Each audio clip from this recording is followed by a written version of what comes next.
بسم الله الرحمن الرحيم. إن الحمد لله رب السماوات رب الأرض رب العالمين، وله الكبرياء في السماوات والأرض وهو العزيز الحكيم. أشهد أن لا إله إلا الله وحده لا شريك له، وأشهد أن محمد عبده ورسوله الذي أرسله إلى جميع الثقلين الجن والإنس وداعيا إلى الله بإذنه السراج منيرا. يا أيها الذين آمنوا اتقوا الله حق تقاته ولا تموتن إلا وأنتم مسلمون.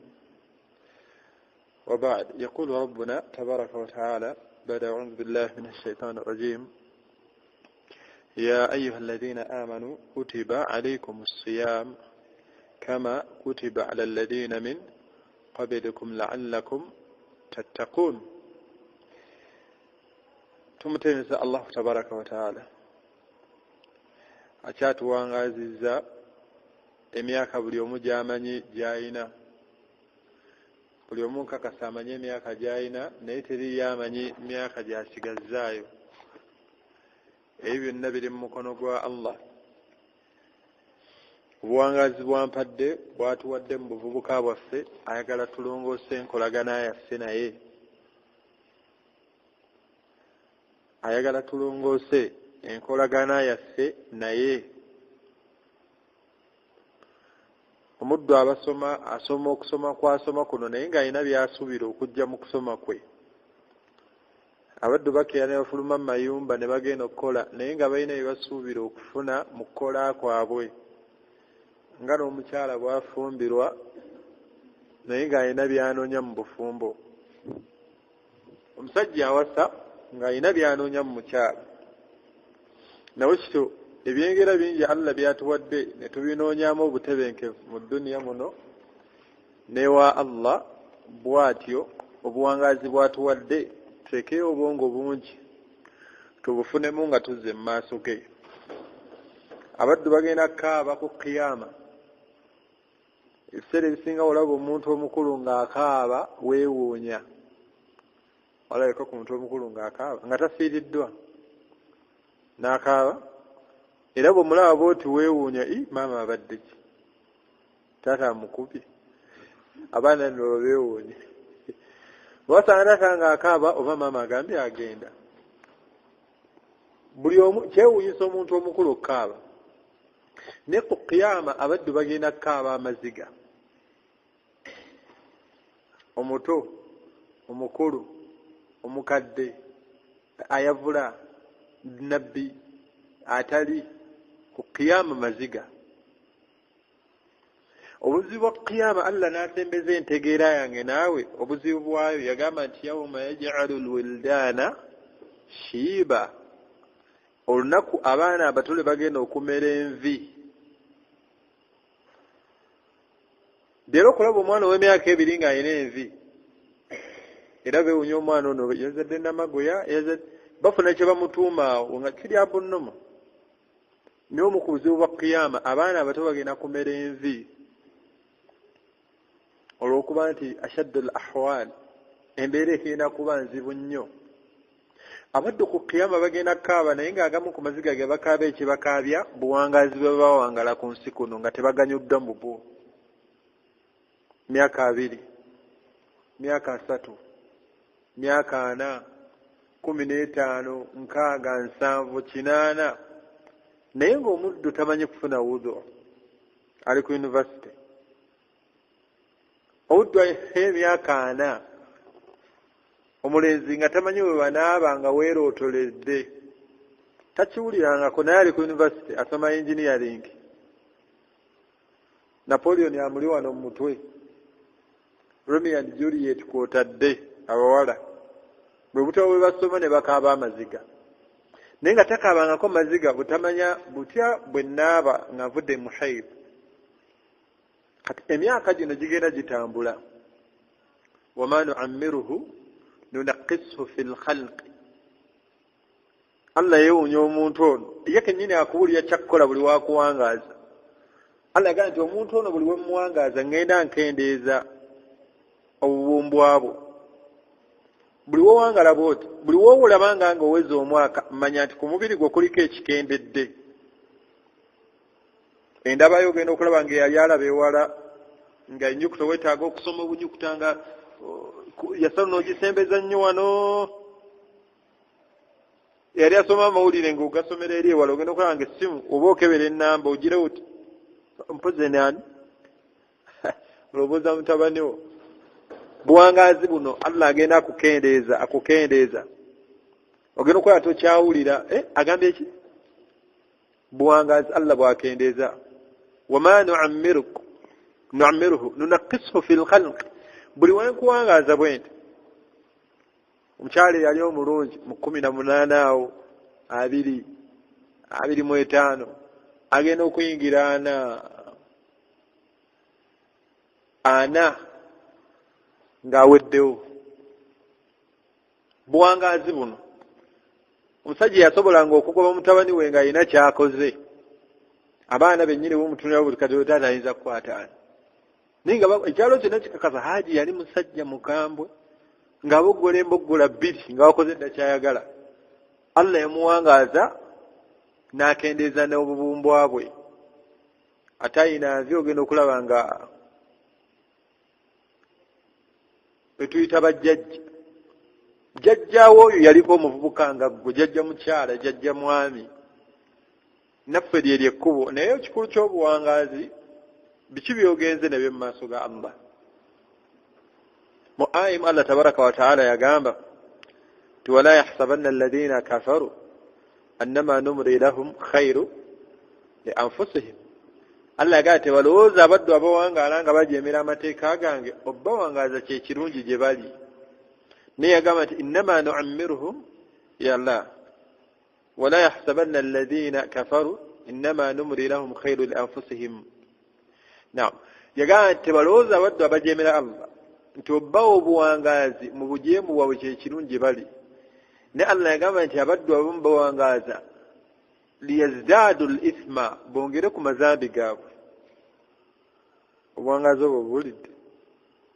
Osanga omukazi omukulu omukadde ayambadde legging myaka 4 5 ali Kampala azunga anoonya taxi ngenda busaabala nzira mukono jjajja abadde ki yali badde eri mukyala alabira abazzukulu naye abadde legging abawala bonna bambadde nze sambale asiize omumwa naye nga ne bwatemya bwatuluza agenda kuzirika.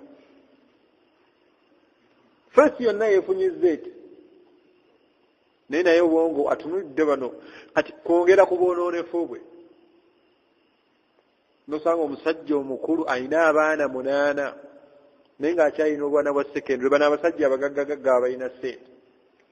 Omusanga ali kaana k'abandi kenkana ne muwala waasembayo naye nga kayendako myaka 6 myaka 5 olukayo emitwalo 5 buno bwana bwadde katambulira ku kkubo n'akavugako mu mmotoka n'akambula. Emyaka gy'alina tannafuna bwongo buva ku zambi lya bwenzi. Kati waliwo abaddu Allah bawangaaza bongere ku bazambi gaabwe. Bagenda kutuuka mu maaso ga Allah nga kwe kukaaba. Wa anna lahu dhikra yaqulu ya laitani qaddamtu li hayati. Omuntu agenda nga zinsanze singa nakolera obuwangaazi bwange buno singa nalongoosa. Kwetegekera mwezi gwa Ramadhani gwe musomo gwaffe. Buli Ramadhani z'osiiba bw'oti ennyingi zigenda zikendera ku z'obadde olina okusiiba mu buwangaazi bwo. Bw'ebanga Ramadhani eri eyaggwa wagisiiba ozannya teekayo ebirowoozo Ramadhani eno tozannya. Longoosa muyo. Ramadhani eri ebyakulema biseeko ebirowoozo mu Ramadhani eno obikole. Abaffe buli omu you take a reflect. Mu Ramadhani eri wasoma Qur'ani kigero ki?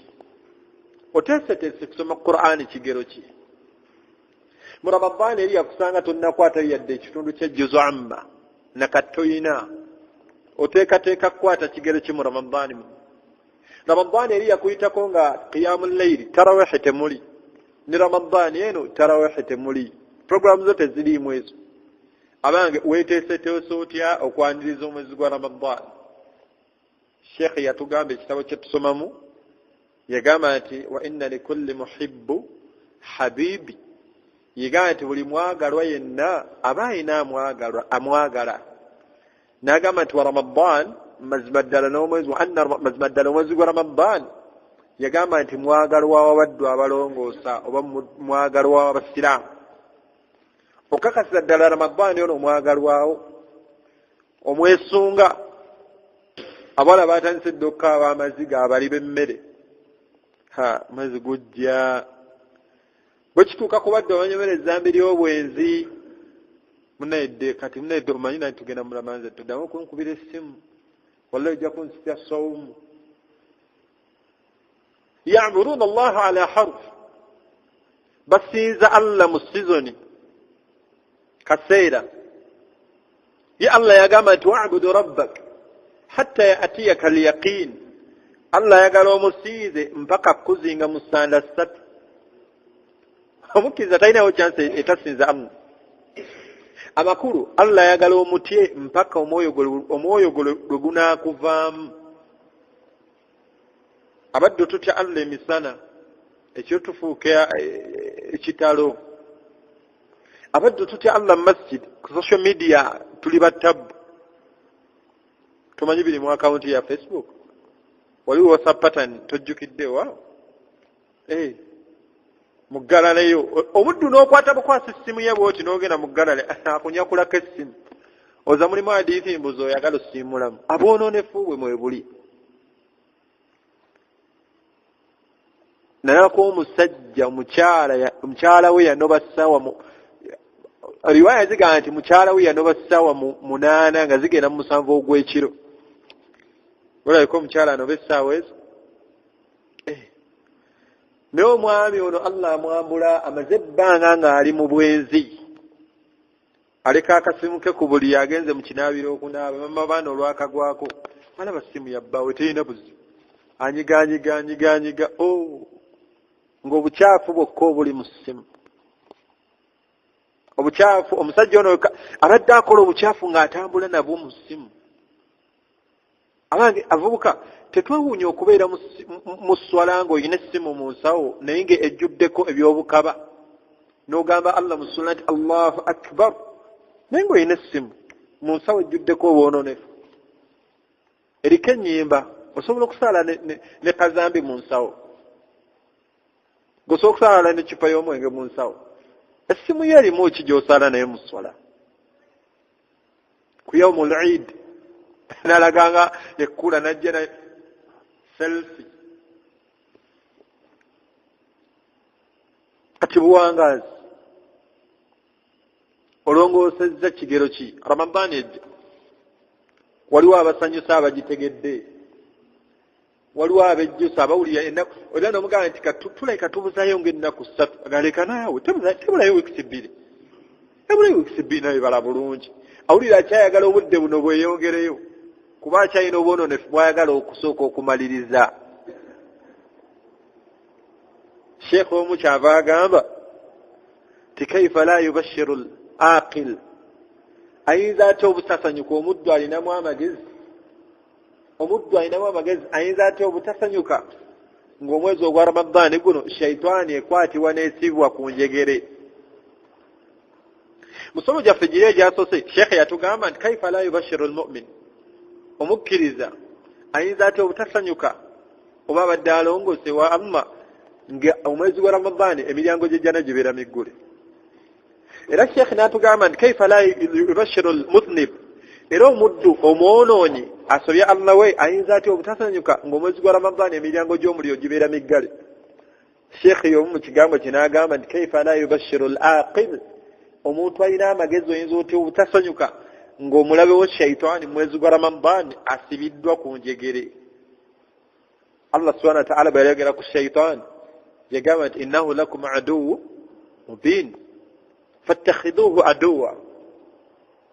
Annabbi yagamba nti idha dakhala Ramadan, omwezi gwa Ramadani guno bwe guyingira, yagamba nti shaitaani zikwatibwa ne zisibibwa ku njegere. Fala yadhunnu an-nadhan, omuddu yenna alowooza tafunanga entegeera yonna nti shaitaani yalema Allah. okugireka nesigala nga etawaanya abaddu wabula eri ku istidiraj. Allah bw'agigoba mu kusaasira kwayo nemugamba nti rabbi anzirni ila yaumi yub'athun, Allah nkusaba onnindiikirize ku lunaku lwa qiyama. Allah n'agiga nti fa innaka min almundarin, olimu abo bennindiikiriza. Olaba nti kwali kugirindiikiriza si kulemwa.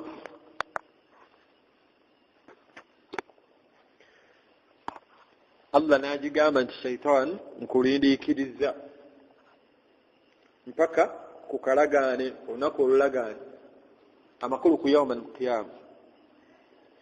Kati omwezi ogwa Ramadan omubaka Muhammad sallama yatugamba shaitan okuviira ddala kweri kabejja ekwatibwa n'esibwa kuki ku njegere.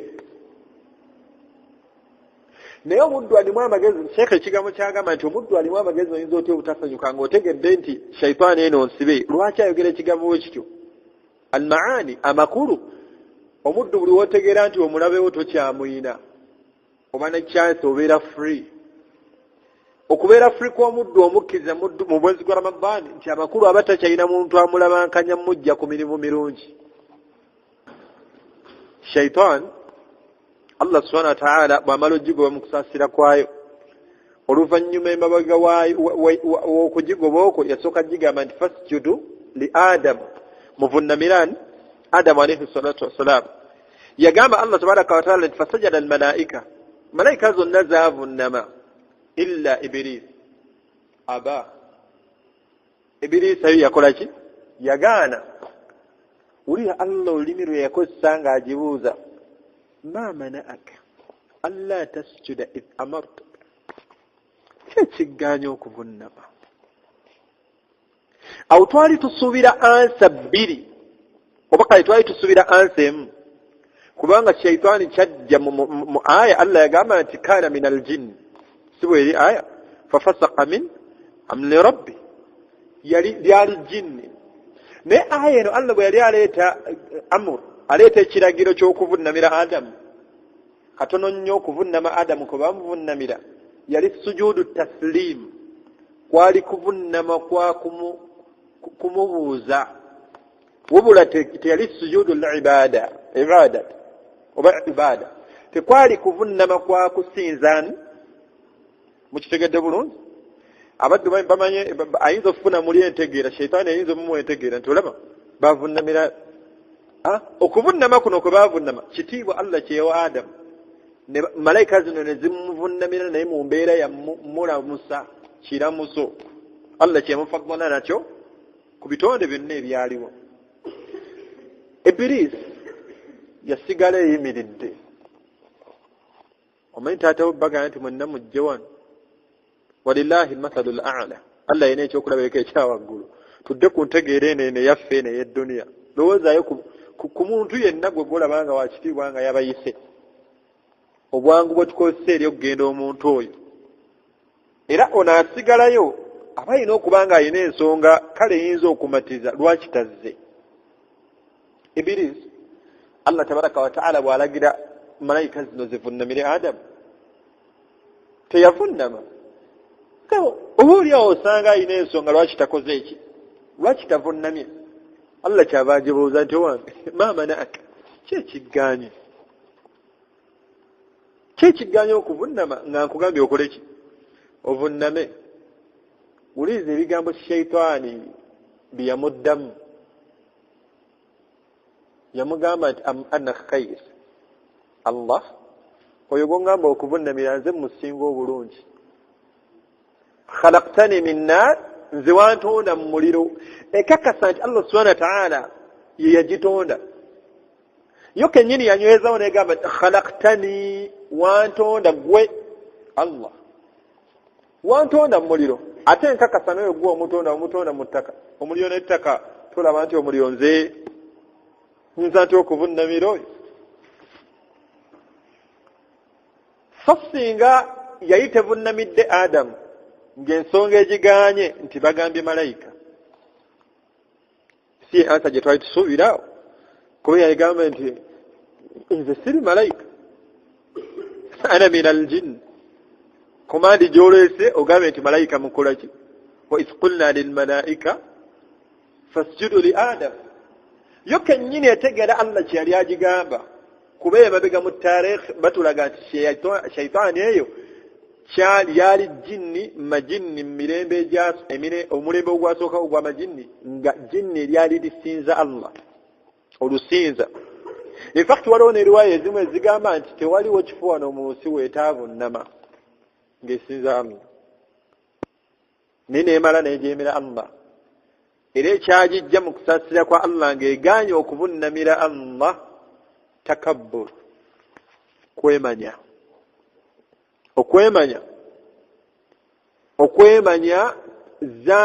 ezambi eryasooka okukolebwa byava sababu yalyo amanye tugaa nti kwali ki yali takabbur okujeema kwasooka okujeemera Allah oluvannyuma lw'okutondebwa kwa Adamu alayhi salatu wassalaam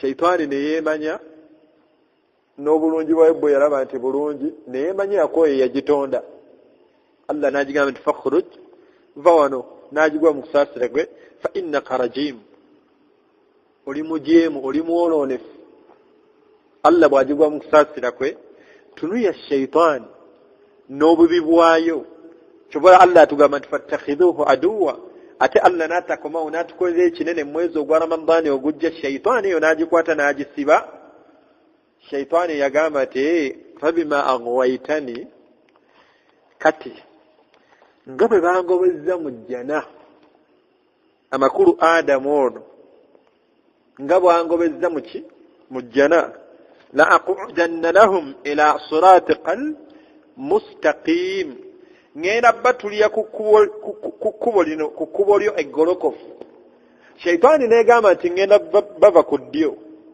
mbave ku kkono mbave mu maaso mbave emabega nga yeewerera nze naawe ffenna etooyera kutubuza innahu lakum aduwwun mubiin kati omuddu alina amagezi oyinza otya obutasanyuka mwezi gwa Ramadaan ng'omulabe waakwatibwa n'asiibwa ku njegere okola ibadaati nga teri yakutawaanya mwezi mulamba kyobola omwezi gwa Ramadaan ebimu ebikakasiza ddala nti shaytaani omubaka kyayogera mazima shaytaani ebeera nsibe buli muddu yenna olulimi aba ayogera mazima Sheikh wasiibye nkubuulira amazima nga nasiibye tonkubira essimu nasiibye kale nkuguzanga musiramu munnanga ati twasiibye buli omu ekyo kyajuliza ng'olaba buli omu muteefu ensi yonna eri mireme teri yawemula teri yayimba teriyo mu basiraamu ogero kale n'abakyala bali abadde bambala obukete bakeeramu owino ne bagulayo ne beesuyasuulira kati ekitonde kino ne bakita ku yawmul Eid kasabalangira nti Eid yankya shaytaani nga bagita era ogenda okulaba nga batutte mu Eid ne bendera eyo naye nga baasibye Ramadaan ogenda okulaba nga abasadde salatul Eid ogenda okuddamu mulaba ku dhuhuri awo ku asiri ng'akagoye kayambadde naye nga bwatyo si bwabadde awangala mu Ramadaan nebo shaytaani yatwewerera yagamba nti egenda tuva ku ddyo etuve ku kkono etuve mu maaso etuve emabega omanya omu n'agamba nti shaytaani gye wetaayogera wano wokka waggulu wo teyayogerawo amakulu ffe tulina kunyweza wano nkolaganayo nani ne Allah aya endala Allah tabaraka wa taala yagigamba nti innama sultaanuhu shaytaani abaddu beinako obuyinza alladhina yatawallawnahu walladhina hum mushrikun bwegamba aya Sheikh Muhammad bwegamba aya abantu shaytaani beinako obusobozi oba beegenda okutwala oba beebuza abaddu abayitirira okukwata amakubo gaayo mathalan agamu ku makubo ga shaytaani music wastafsis man istata'ta minhum bisawtik abavunzi babeera bavunula aya nti bisawuti shaitan nyimba, eddoboozi ya shaitan nyimba. Okumanya eddoboozi ya shaitan nyimba, omuddu omuyimbi abeera ku stage n'ayimba, n'ajjamu empale n'agikasuka mu bags ne bakuba enduulu, n'ajjamu essaati ne bagirwanira, erimu entuuyo, basasudde, ayimbayo ekimu bibiri n'abatunuzaamu omuzindaalo, bagabanira wamu. Omuddu n'asasula okuyingira, n'asasula okufuuwa omuyimbi, ate n'amuyimbirako. Shaitani, tunira ekigero kya shaitani kyebeera ewambyemu abaddu.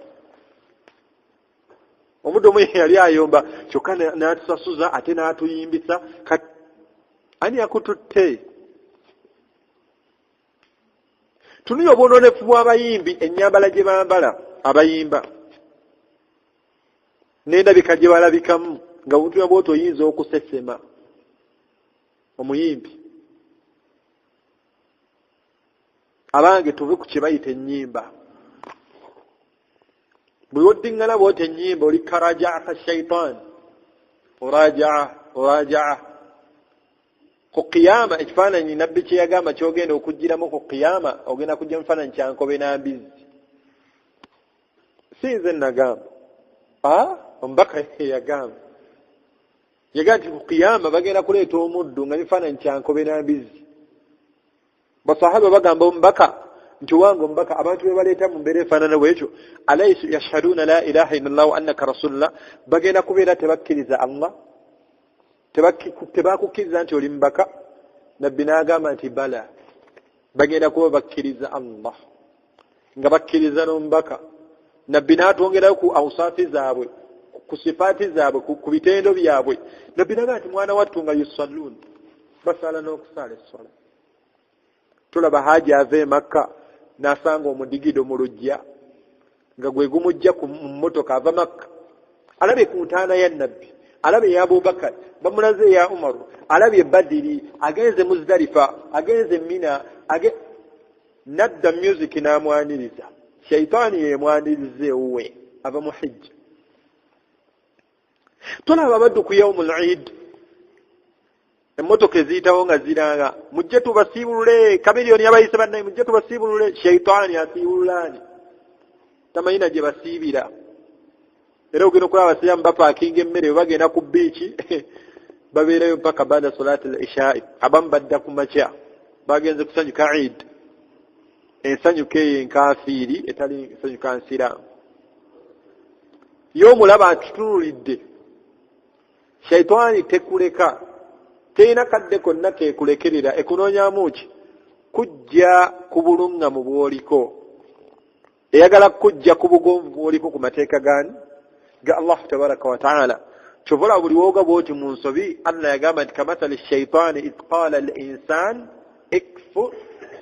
Ekifaananyi ky'abaddu alina bye yali ayogerako waggulu, yagamba nti bagamba kiringa nga shaitani egamba omuntu ono nti ikfur, jemera Allah. Nawe wuliza ku music, yenda omuwala oyo n'akuyitako naawe, kireka kubeera fala naawe. Gwate alina girlfriend, gwate alina boyfriend. Era omuddu abeera ku university ng'alaba obutaba na muwala gw'ayendako mukendeevu, agenda kuba bonna abali mu hostel bafulumye bagenze, endongo yabwerere ku university. Oba nnina ekizibu, oba nnabaaki. Dera omuwala okumalako secondary nga tebamwendangako, kyebonere okuggyako Allah baasaasidde. Oba leero omuvubuka okusoma n'amalako secondary nga talina muwala gwe yali ayenzeeko, oba funa ekifaananyi ky'omuwala yenna afumbirwa nga talina musajja gwe yali abadde naye, okuggyako Allah baasaasidde mu bo. Ensonga eyo Shaitani awo yawamba, okuggyako abatono ennyo Allah baasaasidde. Yaki-indoctrinatinga mu bantu, buli omu alaba kikiri nnomo. Obulyazaamaanya bwa gavumenti eno gye tuyina, bakwata omuzadde afumbizza muwala we ng'alina emyaka 2, kale 18, ne bagamba nti oyo muto. Muzadde yeetaaga kusiba, ayonoonya abaana ofumbiza otya omuwala myaka 18 ne gavumenti teyinaayo tteeka lya kapolingi mu masomero ng'abaana babeera n'endongo mu secondary endongo n'esindogoma okuva ku makya neggwa ssaawa 5 za kiro naye nga bali balenzi na bawala ozaba bakola ki banyumyamu tunia system education system y'ensi omwana abeera mu P3 rather P4 P5 P6 ne abasoma reproduction ne bakuba male organ ne female organ omwana ono emyaka gy'alina biki ebyo byasoma ne bagamba nti omuzadde akoze bubi okufumbiza omwana we nga alina emyaka 18 naye ng'ebiri mu bwongo obwongo erimu eno gy'alina ebiri mu bwongo eby'ekintu ekikulu bya myaka 4 era asobola osiika ewa n'atunya kitaawe oba n'atunya maama we notisi zonna yazisomye awo wonna obwongo bw'abazadde abasiraamu tebunnaba kuzuukuka omwana wange akyasoma omwana wange omuzadde omu yali awangaalira Misiri musajja nga maarufu musajja yali amanyiddwa nga alina ssente Misiri naye yina muwala we nga yakhtubaha al-umara ne bamasheikh baulama n'abalala nga bagenda boogereza muwala w'omusajja ono omugagga ne bamwogereza ebbanga ne bamwogereza musajja mugagga yawulira ssente obwongo bwe bwatamiira ssente alinda bagagga kujja kwogereza muwala we naye nga taata abagoba gwe toli wate kutwala muwala wange abamanyi baseeka ne bajja oyo n'agoba abavubuka abalina ku ddiini ng'enfuna ntono ya ssente abo n'agoba agenda abagoba omuwala ono Allah n'amuwangaaza omuwala agamba nti kitange omusajja gwe nasooka okumanya yajja okunjogereza okuntwala yajja n'anjogereza nga nina emyaka 18 taata n'amugoba omusajja omulala gwe naddamu okutegeera yajja n'anjogereza n'agamba taata wange nga nina emyaka 25 awo wonna mpaka natuuka ku myaka 3 nga taata ngamba olina kusooka kusoma era abasajja yabagambanga nti omwana ono akyasoma takharrajat omwana ono n'atakharraja n'amaliriza okusoma bwe yamala okusoma taata we namugamba kati olina kusooka kukola tosooka kugenda mu byagundi ebyo omwana ono mpaka we yatuuka emyaka 40 emyaka aga either 43 oba 42 oba 4 bw'atuuka ku myaka egyo Allah n'amugerera nga wuli omwana ono atandise okunafuwa agamba taata we sewulira bulungi ensa yange yakyuka si kyassa bulungi taata we mugagga ntwala mu kyuma mu examininga bagenda omukebera ng'alina organizinga 3 munda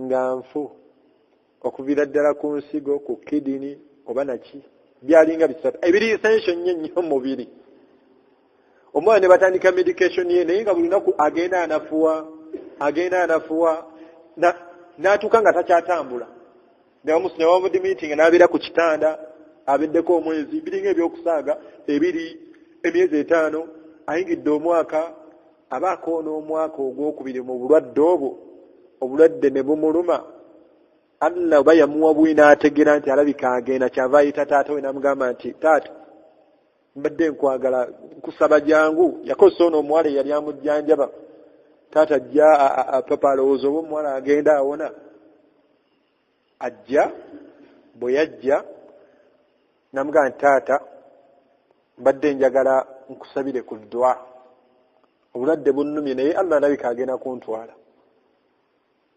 namugamba nti taata gamba amiina taata n'agamba amiina omwana namugamba nti taata gamba amiina n'agamba amiina namugamba taata gamba amiina n'agamba amiina namugamba taata amiina ezo z'ogambye nsaba Allah tabaraka wa ta'ala akumme ejjana nsaba Allah subhanahu wa ta'ala akumme ejjana nga nange wannemesa empeera z'okufumbirwa kwange nga liwo abasajja abaagala okuntwala nabo bwe nfaanana tekyali musajja asobola kuntwala myaka 4 taata n'akulukusa amaziga omwana ne yeebikka essuuka naye wayitawo ennaku 2 n'akutuka nga yafa tasonyiye taata we era yamugamba sigenda kukusonyiwa wallahi sigenda kukusonyiwa yamugamba taata okubonaabona kwembonaabonamu gwe shaitan omwezi ogwa Ramadan ebeera nsibe shaitan kyenjagaliza nawe kyekwagaliza eyagala twende tuswale kuba Allah subhanahu wa ta'ala atugee mu aya eri nti bwe mala kama omuntu ono n'agwa mu zambi falamma kafara qala inni bari'u mink kasitokola bwote zambi shaitani ngedde yabali ndeka inni akhafu Allah rabbal alamin nze ntya Allah omulezi w'ebitonde nvaako ate ng'erimba temutya teyaliganye muvunnamira shaitani yagala wulize music tuye shaitani kyeri mu kukola mu baddu abakutte Qur'ani omwezi gwa Ramadani gugenda gusembera dira abaddu abakutte Qur'ani kati beera mula nze oba tompa 5 Qur'ani tekwatika baagala kakadde baagala 3 baagala 5 baagala 7 ninaafiza omu gwe mmanyi mu 2014 yagaana okusaaza si muraja gwe gutemutawanya si makhariji tahsili tajwidi kyekyo naye yagaana okusaaza nga talina muzikiti gumuwa kakadde ka ssente abaali bamwekubiyeko entebe baga nti katukuwa 7 naga Qur'ani bagisomerezo ssente la ilaha illa Allah hafidh hamila al-Qur'an gulaba Qur'ani ene eriwasa ssente mmeka ina muwendo kiggo golaba bayinza kuwa ssente mmeka era obusente bwonga bwe babukuwadde mu kusaaza tarawih bonna buggwera ku lunaku lwa Eid abamu bwe bakozesa n'okujooga Mungu n'agendako ku Freedom City n'alaba n'azina amazinaana asizo yasazza tarawih ali ku Freedom City oba ali yonna gyali ku beach oyo nno mulaba abantu ne bamusongamu bano abalala abajega abagenze ku beach oyo ne yatusazza oyo sebo n'afizu naye yabaddeyo oyo yatusazizza afizu n'ajjamu ekikanzu kye n'agwa mu mazzi naye nga mulimu abakazi bali mu swimming costume naye n'awugira muli hamila al-Qur'an eyetisse ebigabo bya Allah kati shaitani dhahika ye mutunia dhahika alayhi shaitan bebeere basekerera ekanya mutune ati zibera abantu bakwewunya omwana si yatusaziza bote butufanana kati omwezi gwa Ramadan ebemu ebibala ebirimu omuddu alina amagezi byolina okusanyukira kwe kusibwa kwa shaitan yatowulira yagamba nti ngenda babuza yo kennyini nejjamu abantu betagenda kusobola yagamba nti illa ibaduk minhumul mukhlasin abanannema be bantu bokka abakola okusiimisa abo bo Allah sibasobola abafono afizo asoma Qur'an osoma kusiimisani omuddu ayambala ekikaya okyambala kusiimisani osanga abakyala bangi abafumbo ng'ekikaya akyambala lwabba era ne bamala bayombamu bwe bati n'ebikaya babibyo n'ebiswala byo sigenda kuddamu bisaala n'atambula n'agenda ewaabwe kati abantu abala shaitani bo byekakaza nti abo bo sigenda basobola omuntu yenna akola nga bil ikhlas akola kyakola nga akikola bitariji thawab Allah akola kusiimisa Allah omulaba afaanana bw'atyo mu mwezi gwa Ramadan akwatibwa n'asibibwa ku njegere nabwekityo omuddu omwagazi w'ejjana alina okulafuba n'okukola emirimu emirungi okuyitiza okusoma zikaati omulabe musibe abadde akulabankanya n'otuula ku TV omuddu abeera ku TV n'alaba season 1 season 2 episode simanyani series biki nga tudda okuva ku subh ekimunyulawo swala ate ne swala tajibaamu abalooza ku firimu eri swala yafuuka yabikolwa bila athar nga teyiba kyekyusa ku muntu omuddu abeera mu swala nga alina firimu gy'abadde alaba season simanya season biki ngali mu swala naye nga atuukiriza kutama nti yasadde dhuhuri n'asiri naye nga obwongo tebuli ku swala. Shaitaani emulabankanya. Hadithi emu mpanvu nabbi yagamba nti bwe baaziina esswala shaitaani edduka emisinde walahu luratun shaitaani edduka emisinde nedduka nga yeekunkumula yeeyonoonera yeesesemera buli wewuli okwaziina. Nabbi yagamba nti shaitaani edduka nga yonna yeeyonoonera. Omanyi kye bayita okweyonoonera? Shaitaani kyekola nga ewulidde okwaziina mpaka wedduka nga tekyawulira mwaziinyi. Nabbi n'agamba nti shaitaani egenda ekomawo mpola mpola. Bamaze kati wedda neddamu baddu banene abawulidde okwaziina kibula basobola okwaziina esswala n'osigala ng'otudde we baaziinidde obwongo ne bukulaga abayisawo eddakiika 3 kanjira ngalamiramuko wano shaitaani ekomyewo. Ne wali mu kwaziina obwongo obadde buwulira bulungi buli obaaziina bwoti kasite ogomuzikiti gwawo balwawokko kati babuzayo eddakiika 40 kanjira nabakasiddikano shaitaani ng'ekomyewo. Nabbi n'agamba nti omwaziini ono basituka okukima esswala shaitaani ng'eddamu edduka emisinde edduka yeeyonoonera mpaka wetuuka nga tekyawulira ddoboozi lya mwaziini akima esswala. Nabbi n'agamba nti bw'oba omala okukima esswala shaitaani n'emala n'ekwata ekkubo era n'ekomawo. Nabbi n'agamba nti n'etuula wakati w'omuddu ono n'esswala ye n'etandika omugamba nti odhkuru kadha wakadha wakadha. Jjukira kino tujjukira nti ennyumba tewagisibye n'obeera mu sswala nga bwe weddamu oba nagisibye ndabika ekintu ky'emmotoka nkiwaddaani essimu simanya kweri. Shaitaani bwetyo nekulabankanyiza mu sswala eyagala ebirowoozo bino bijje ku kulowooza ennyo ku Allah kuba emanyi nti bw'olowooza ennyo Allah ogenda kufuna khushu' ogenda kufuna obugonvu ate Allah ye bw'ayagala mu sswala. Omuddu n'abeera mu sswala neggwa n'agamba munne nti nakulabye ng'oyitawo nga tusaala wayiseewo mu muzikiti naye lwakuba nti nabadde nsaala dhuhuri nesobola kuyita naye nga nakulabye yamulabye ng'ali mu sswala. Omuddu obeera mu muzikiti ng'esswala ng'omuddu waliwo asaala obanga asadde luvannyuma obanga asaala sunna n'olaba omuddu ng'ali mu sswala naye ng'akutunuulidde ati nga singa kakutaana n'omuwubira jjamba ayinza okuddamu naye ng'omuddu ali mu sswala akulaga asoma Al-Fatiha agaayawo bugaaya Allah bw'atyo kasitosi oyinza n'okusuta omukono n'omuyita oti nakandiidaamu nkyali. Shaitaani kumulabankanya. Kati ekitonde ekifaanana bwe kityo mu bubi bwakyo omwezi ogwa Ramadhaani guno bwe gujja kikwatibwa n'ekisiibwa ku ki? Shaitaani ekwatibwa n'ekisiibwa ku njegere. Abange fadlu kyengera mu byengera ebeera mu mwezi ogwa Ramadhaani. Omuddu yenna ayagala ejjana ya Allah ayina amagezi olina okuzuuka omulabe wo buli waabeera nga muwambe ebeera advantage yo ey'okukola emirimu emirungi oba okukola kyonna ky'obeera oyagala okukola. Tetuyinaayo mulabe mu dduniya muno, tetuyina abalabe bangi naye teriyo mulabe asinga kuba wa bulabe gy'oli nga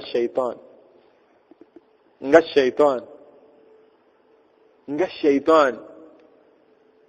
Olumala okukusuula mu zambi ngedda wabbali eratta owedde olwo nno bakujje mu loogi bajja bakwambula be bakkuba empi oli mu bokisa omusajja omukulu bakwambudde mumanyiira abaana babandi mwonoona omusajja omukulu ne bamujja mu loogi ne muka omusajja shaitaani nga yagenza dda ng'eri eri emusekerera ng'eri eri eseka. Omusiraamu omu yali awangalira sharija nga mmaliriza. Omuvubuka oli abantu abamu abavubuka Abarabu beegomba nnyo obulamu bw'abazungu.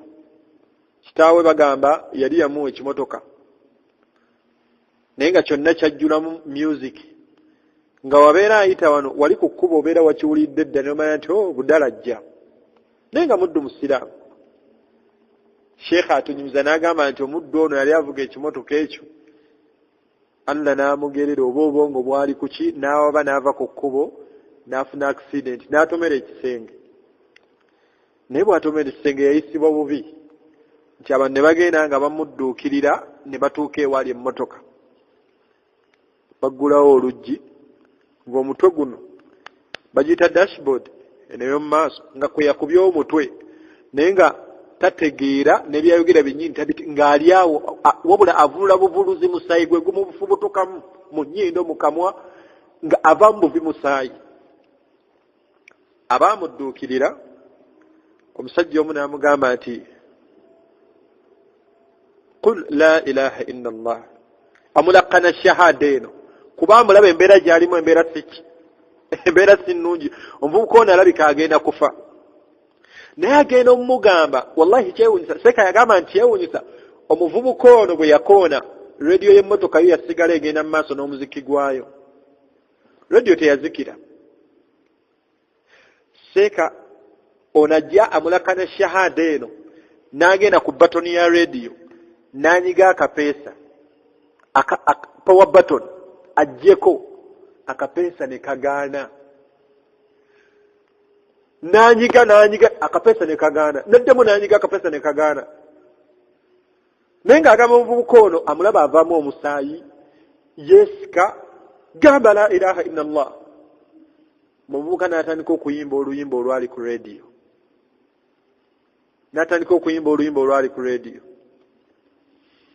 omusajja omu bala abaali bamulakkana shahada kyava afuluma bweru n'akwata ejjinja n'alikuba rediyo n'ezikira, yagikuba n'agyasa n'ezikira.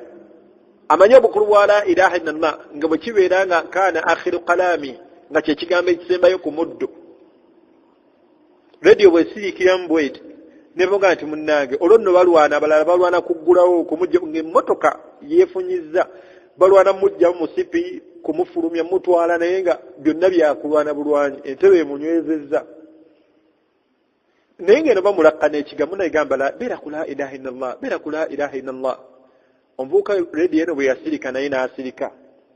Abaye akamala bw'ati okusirika bamudda ku shahada, essimu n'evuga nga naye evaamu music.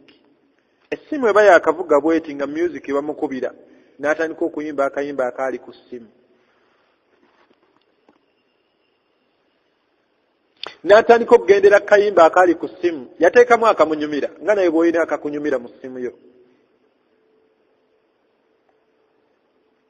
Omuvubuka atandika okuyimba, bano ne banoonya essimu weevugira nga bawuye essimu evuga, wallahi nga tebalaba ssimu evuga, naye ng'essimu eri mu ye fejaibe eri mu nsawo ye.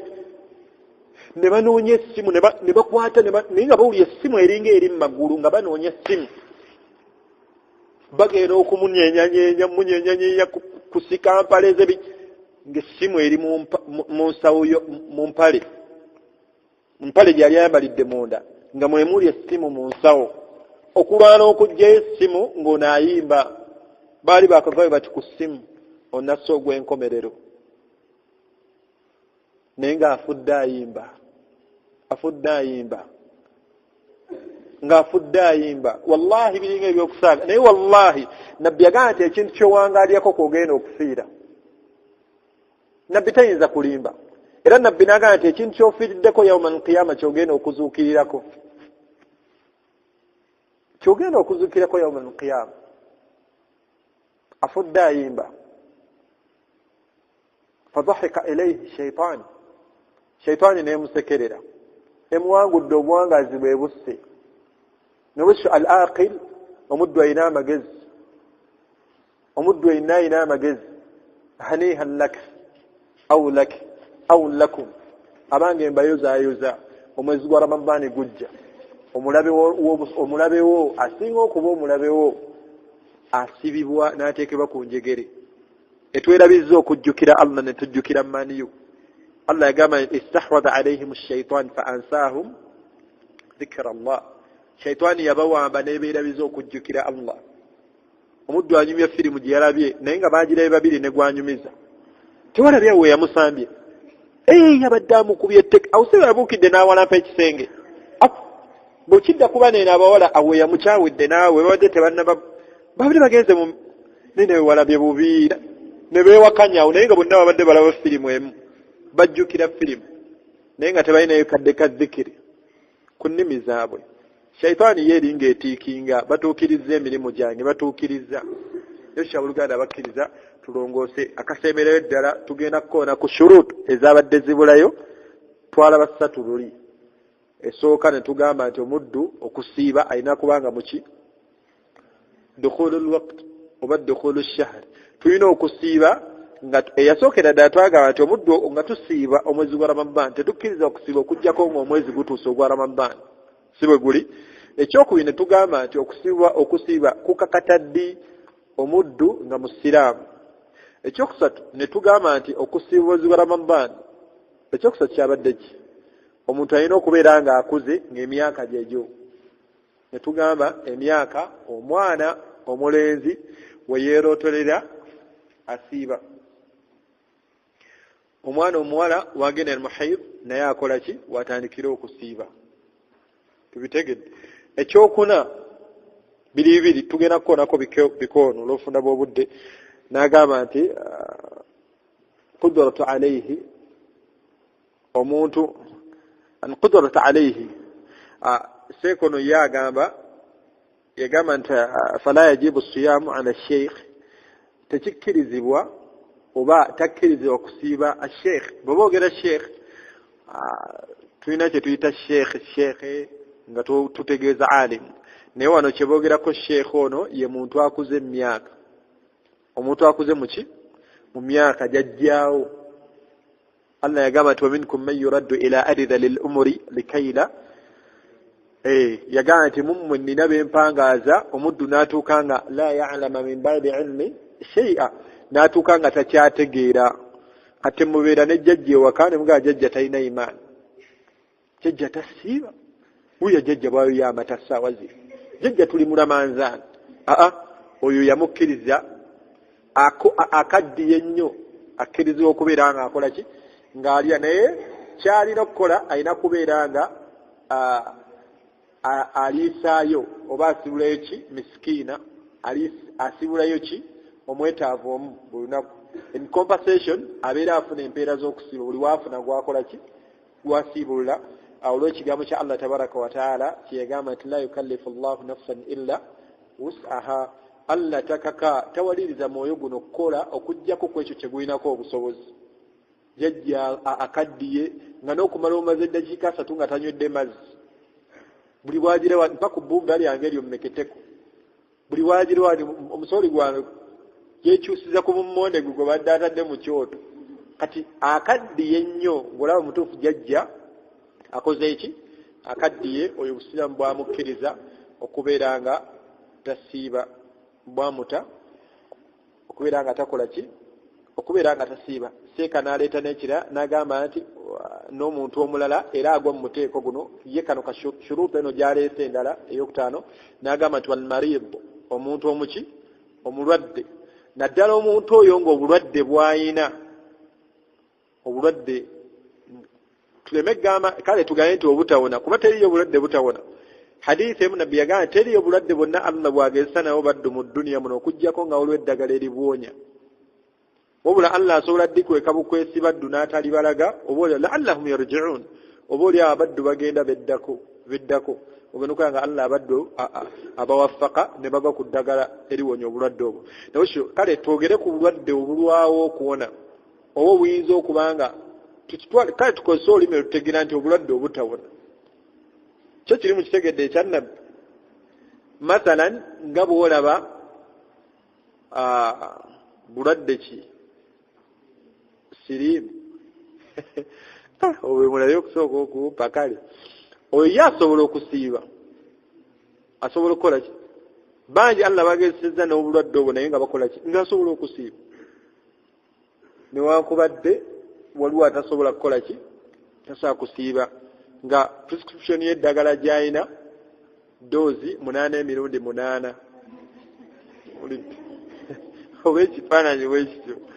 Twogere ku bulwadde nga bw'olaba pressure twogere ku ndwadde ezitegerekeka pressure abalina sukaali abalina alsaazi naddala nga siza kwerwaza nabbi in fact kumbeera y'obulwadde ono kanaka tukegendeze waliwo hadithi emu makulu gayo nabbi yatugamba nti abange temwerwazanga ate ne mumala ne mulwalira ddala ne mufa amakulu nti omuntu okwerwaza nsibuko yakulwalako buli we weerwaza Allah akulwaliza ddala nabbi yagamba nti temwerwazanga ne mumala ate ne mulwalira ddala amakulu Allah nakugenda n'olwalira ddala n'ofa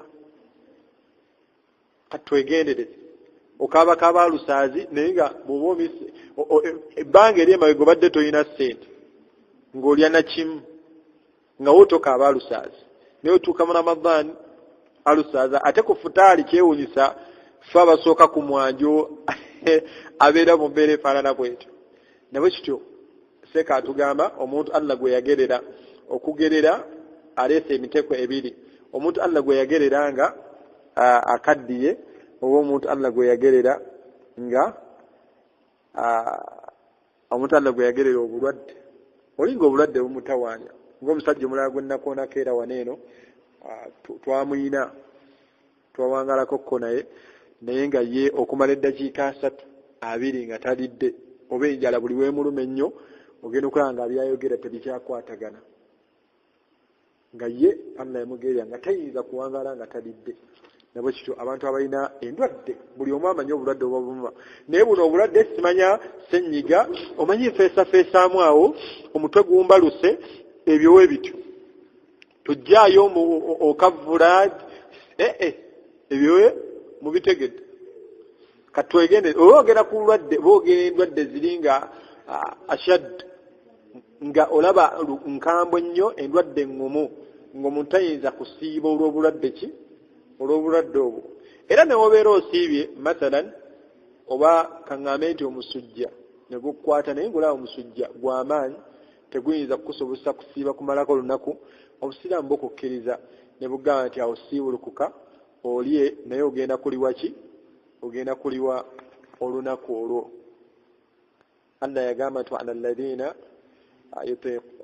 alladhina yutiqunahu fidyatu ta'amu miskin omuntu aba tasobodde kusiiba wano Allah seeka ayongera kuleeta bujulizi obunyweza kiri kyabadde ayogera waggulu bano ababeera batasobodde kusiiba nga wolaba omuntu omukadde gwe twogeddeko oba omuntu omulwadde Allah gwageredde obulwadde waliwo omuddu gwolaba nga n'okulya kwennyini alira mu kapiira afikira mu kapiira aliko okusijeni mulimu muliisa ddaaku oteekeddwa okusiiba naye ng'olaba naye kennyini embeera gyali mumbi embeera bwetyo yaba takkiriza okukola ki kusiiba seeka shuruutu endala gye yasembyayo yagamba nti alqiyama oba alqiyamatu amakulu kyategeeza n'agamba nti fala yajibu siyaamu ala musaafir takkirizibwa oba takakatibwako eniwe tuleme gamba nti takkirizibwa takakatibwako kusiiba omuntu ali mu safari omuntu ali muki ali mu lugendo olwa hadithi ya Aisha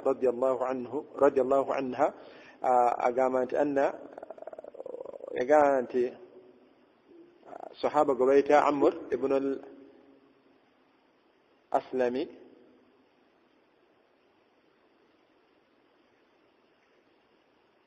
agamba nti omusajja ono yajje wa Nabi Muhammad sallallahu alaihi wasallam yagamba nti qala linnabi sallallahu alaihi wasallam yagamba Nabi Muhammad sallallahu alaihi wasallam nti asumu fi safar obanga omubaka nsiibe nga ndi muki nga ndi mu lugendo omusajja ono yali muyitirivu nnyo wa kusiiba faqala in shi'ta fasum bw'oba oyagadde siiba n'agamba nti era bw'oba toyagadde oba oyagadde osobola obutakola ki obutasiiba naye oliwa amakulu yali amulaga nti omuntu ono abeera mu safari seeka obujulizi bwaleese akkirizibwa okusiiba bw'aba alaba nga safari zegera mu mukosa ava wano agenda Masaka nga bw'anaatuuka awo mu nnyendo tuyimira mukaawo nengula juyisi wange gwensiibulukukirako ngenda okusuuka bwebityo ye ng'asobola okubala olugendo nti naye mbaasi nsobola okusiibulukira mu bbaasi mathalani oba ngenda Nairobi oba ngenda mu Mombasa nga tekimukosa oba nga alaba tagenda kufuna buzibu bwonna mu kusiiba kwe ng'ali mu safari oyo akkirizibwa okukola ki okubeera nga asiiba imma oba omusajja ekirala bw'alaba nga agenda kukaluubirizibwa oba mukyala ng'agenda kukaluubirizibwa mu safaari ye ennyota simanya biki kutawaana musana mungi ye ng'alaba taasobole kusiiba akkirizibwa okukola ki okusiiruka oluvannyuma omuntu oyo n'abeera nga aliwa ng'omwezi gwa ramadaani gukoze eki omwezi gwa ramadaani guwedde temulabanga omuddu ng'alya oba muyinza okuba mu takisi oba gw'olina wookoma ogenda okulaba haaji n'enkofiira ku mutwe ali kugonja ne kamina temeiti gaye banaye agitalina imaani ne mu ramadaani wallahi ali mu kulya ayinza okuba nga musaafiri ayinza okubeera nga mulwadde ayinza okubeera nga bwe bityo ng'alina ensonga esonyiisa tukitegedde naye kyenjagala tulongooseemu omuntu yenna abeera akkiriziddwa okulya ng'obusiraamu tebumuvunaana asisi abeeremu okukoneesa bakadde baffe bali abaatusooka bamuzeeyi bajjajja gye twakulira nga ye wabeera nga tagenda kubeera mu bantu basiiba nga yeekweka era temuyinza tegeera nti teyasiiki wallahi nga yeekweka eyoga mu kisenge aliira eyo naye ffe leero akeedi yonna bamanya nti awo etali mu basiiba anti munnange muwala kati awo ali webityo tasiibye ensi yonna neetegeera nti oyo tasiibye oyo kati yagiddwako okusiiba tubeeremu n'ensa bwe tubeera nga tuli mu mbeera ekola ki ey'okulya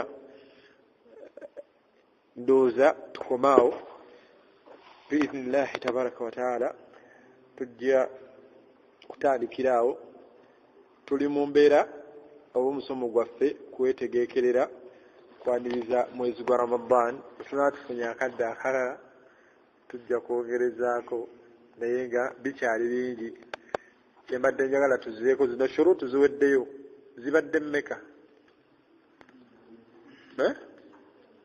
zibadde 6 zibadde obukwakulizo obukakasa okusiiba buli 6 bwe tutunuulidde tujja musomo gwaffe ogunaddako obudde bwetunaaba tubufunye tujja kutunya biki omusiibi yalikoze mu mwezi ogwa Ramadan biidhnillahi tabaraka wataala subhanaka allahumma bihamdika ashhadu an la ilaha illa anta astaghfiruka wa atubu ilayk assalamu alaikum wa rahmatullahi wa barakatuh